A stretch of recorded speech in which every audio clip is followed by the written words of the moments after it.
Hapo katikati na miaka mingine mingi ya nyuma iliyopita, usingomaza ulikuwa ni fashion mjini. Yaani usingomaza ulikuwa ni fashion mjini, lakini baada ya huyo kijana hapa juu, usingomaza naona utaanza kuwa sio kitu cha ujanja. Yaani utaanza kuwa sio ujanja tena. Yaani usingomaza hautakuwa fashion tena.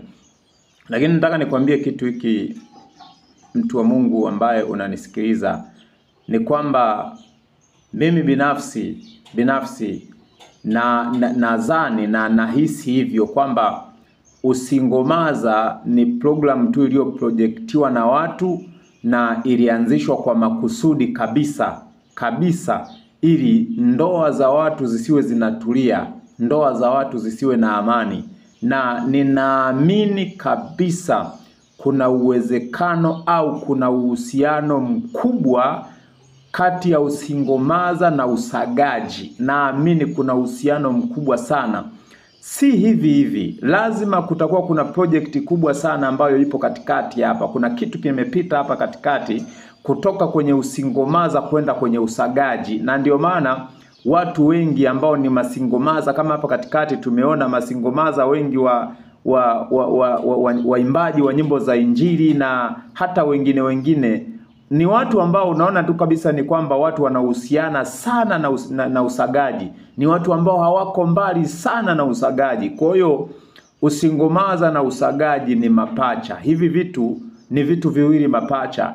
Na watu wameupromoti kwa yani usingomaza sana.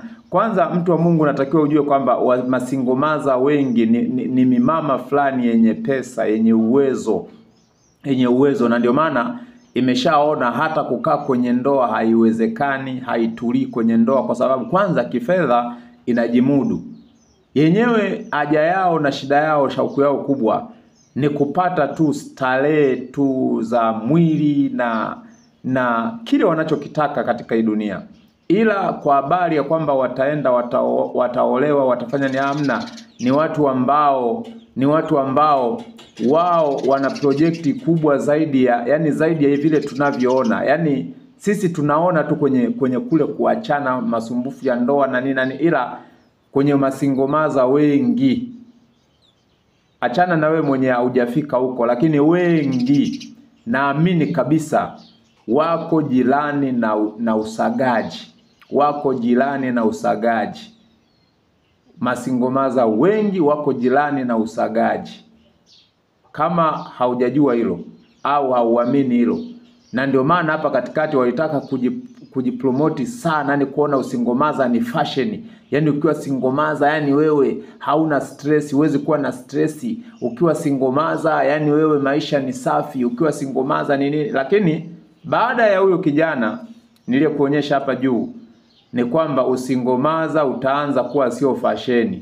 Usingomaza utakuwa sio kitu cha kujidai nacho, kwa sababu watu wanaachika kwenye ndoa, wanafanya fujo na vurugu nyingi kwenye ndoa, lakini wakijivunia kwamba hata wasipokuwa na waume basi maisha wanaweza. Na ndio maana siku hizi watu wa Mungu hamjui tu kwamba siku hizi ulimwengu wa siku hizi unatengeneza mazingira mazuri sana kwa wamama na wanawake ili wajimudu kimaisha, wajiweze kimaisha, wawe na viburi kwa wanaume.